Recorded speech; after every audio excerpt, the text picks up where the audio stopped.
Hello, kids! Today, we are going to practice your reading comprehension. Are you ready? Let's begin!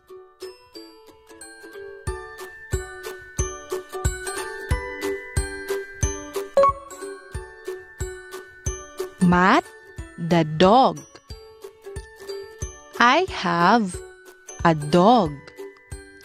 His name is Matt. My dog is big. My dog is brown.